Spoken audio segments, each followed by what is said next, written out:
Good afternoon. My name is Angela Lansbury, and I am going to show you how to convert pyjama bottoms into a skirt. That I have got was poetic. a pair of pyjama bottoms They look like trousers. or trousers. Doesn't matter how wide they are, but they're going to be twice that width. So down the sides, you're going to have to wear something underneath. Either it's going to be split like a cheongsam, or you're going to wear a petticoat. This is actually a petticoat from Mustafa's in Singapore, cotton petticoat. You can buy them online for about $5. And I know, because I've done this many times before, it's extremely simple. All I'm going to do is to cut up this seam down there. What could go wrong if you accidentally cut the outside seam instead of the middle seam? To be sure, I'm going to start in the middle. But then I could easily go the wrong way like that. So I won't. I'll start at this end. And in theory, you should have the back, you should know which is the back of it because the back is longer, but it doesn't really matter. And you are going to cut up one of the seams. Now let me show you.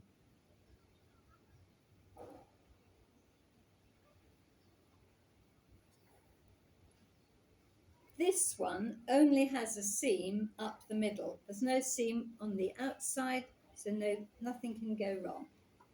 The only question is, which side of the seam do you cut? You don't want to cut down the absolute middle because then you'd have two raw edges. You can use the seam, which you already have, to make the neat seam on one side. Ideally, have that at the front. To make life easy for myself, I'm going to turn this inside out. Then I can see that I'm not cutting it wrongly. So I'm going to start just turning one leg inside out. There is the middle. It's going to come down here. Does it matter which side? You can see I have a choice. I can hide this underneath, the cut marks underneath the seam. So that's what I'm going to do. Here I've got no choice. I'm going to cut there. Now these are pinking shears. These are the latest version I've got. Instead of the normal serrated ones, these have got a curved edge. I thought I'd buy these because I already have the other kind.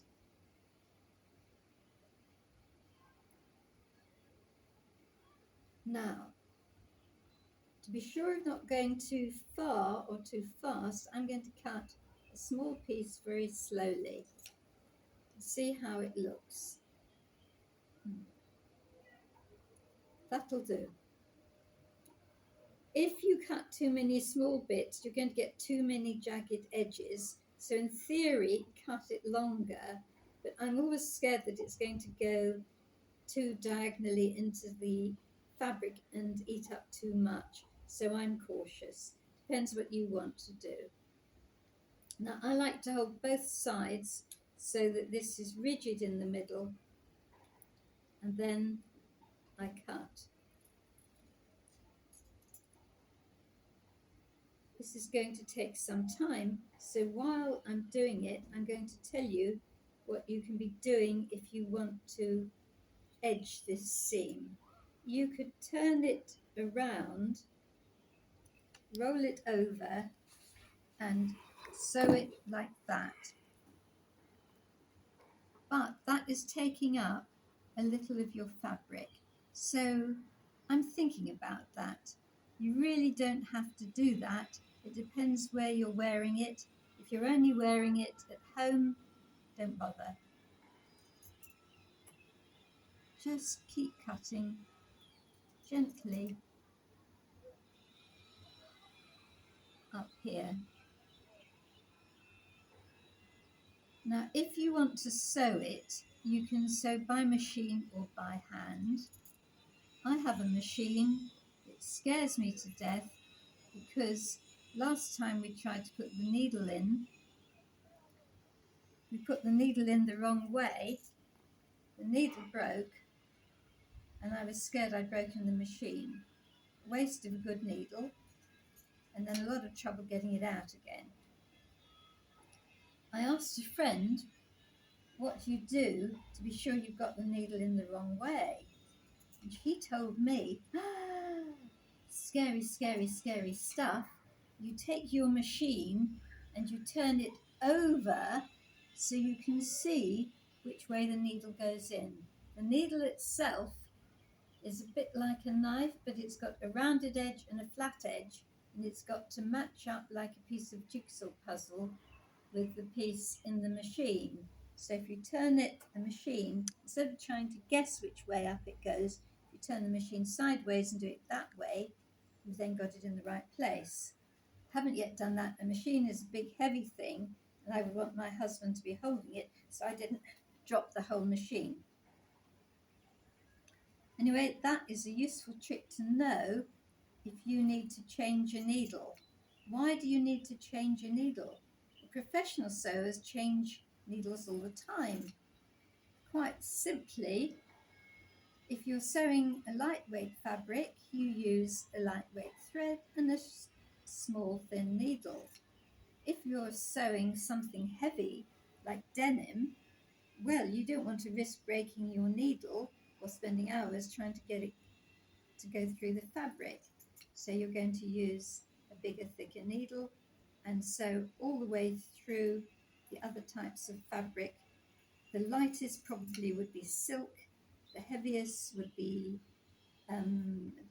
denim jeans or even a thick blanket. Now you see what I'm doing here? I'm holding it to be sure I don't cut right the way through the other half. And I'm soon going to be coming up to the middle, which is the next tricky bit.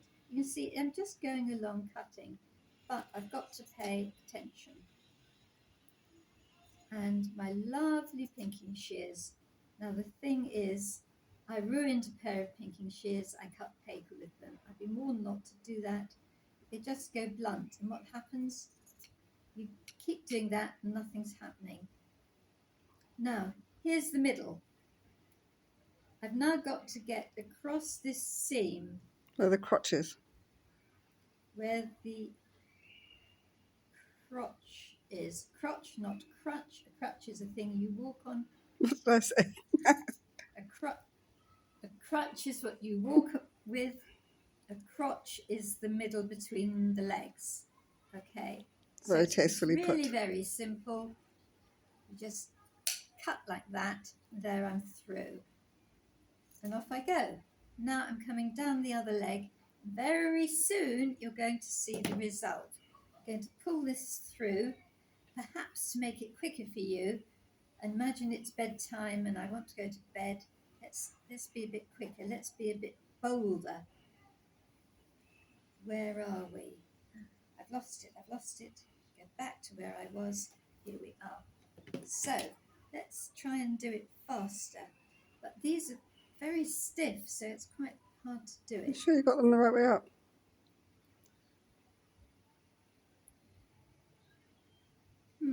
They're still stiff. Oh, yes, now the thumb's in the thumb hole. It As wasn't. Caroline pointed out, the thumb goes in the thumb hole, and this bit is for your other four fingers, which gives you more manipulation, but they're still very stiff. I wonder whether you could put grease on them, but I would hate to put grease on scissors. No, you in want to case do it went that. on my Yeah, fabric. clothes. Mm. Okay, here we go. Off we go. And we're making quite a neat edge, I think. So that is going to be very nice. And what can you use this on? These are a pair of new or nearly new pyjamas. If you've got pyjamas and you're not wearing them, or someone has grown out of them, and you're thinking, I could do with a new skirt, then cut them up. I always think that plain trousers, plain pants. Oh, now there's something I must tell you about pants and underpants. In England, we say trousers or pyjama bottoms, and what you wear underneath for girls at school would be knickers if they're big, granny knickers, some is a modern term. Oh, Potato sacks. panties, and for men you would say pants. That is why when Americans talk about pants, I get agitated because I think they mean what the Americans call underpants. Americans have simplified things. Instead of having lots of different words, this was done by a man called Webster, who wrote a dictionary and a school book. He was a publisher, and he knew that the immigrants wanted school books and dictionaries for schools, and it was all too complicated for people who spoke other languages. So he simplified American spelling, and that's why they spell night N-I-T-E instead of N-I-G-H-T. I used to be against this until I started texting and found it was taking up a lot of time to do one finger typing on a little mobile phone. So I've gone over to being an enthusiast for American spelling.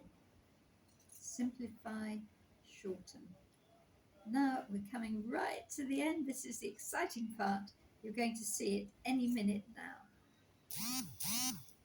Wait for it, wait for it, wait for it. We're nearly there. We're nearly there. Now the last tricky part is to cut over the hem. This is a very fine fabric, so it's not too hard. If it's difficult, go very slowly, one bit at a time. Slide it down. There we are. Done. Okay. There we have it. Now, the great thing about this pair is there are no pockets. I love pockets, but not when I'm converting trousers into a skirt, because if you had pockets, you'd have one pocket at the front and one at the back, unless you turned it round and made the gaps down the middle. Now that, you could have it like that, but what I'm going to do is to wear it that way. I'm going to put it on so you can see what I've got. Shall I pause now? I'll take the top off. No, keep going.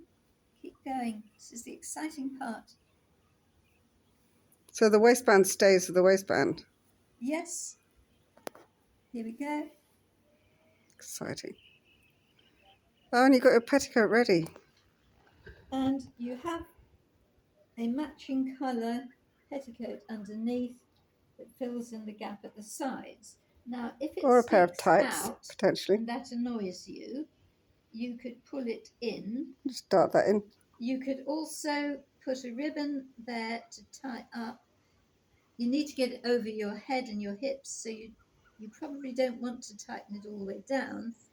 You'd only do that if it was very stretchy, but then you're going to pull it apart as you pull it on. So I would prefer to sew on 2 ribbons, very quick, one ribbon either side, and do it up, and that makes it look elegant.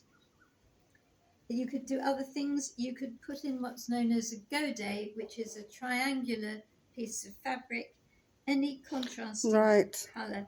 Pick one of these colours: lavender, green, pale blue, yellow, wine, and make an underskirt. I've got an underskirt with a pattern which doesn't go. The best kind of underskirt would be plain, and I'll show it to you in a moment with a pink underskirt. But now you've seen the principle, I'll come back with a pink underskirt later to show you. Thank you very much, my photographer, Carolyn. I've been wanting to do this for you for years, and she's been wanting to see it. Absolutely. I'm Angela Lansbury. Look at my blog, Dress of the Day, Angela, on blogspot.com. Give us a twirl. A twirl. A twirl. A twirl. And Gorgeous. don't forget, I'll show you something. When you put on a jacket, a long jacket, it's going to cover the sides. So if it's a question of modesty, it's covered the sides.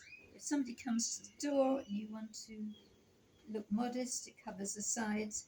And if you want to hide what's underneath, you wear a long jacket. And anything else you can do with safety pins, hidden safety pins. Quite so.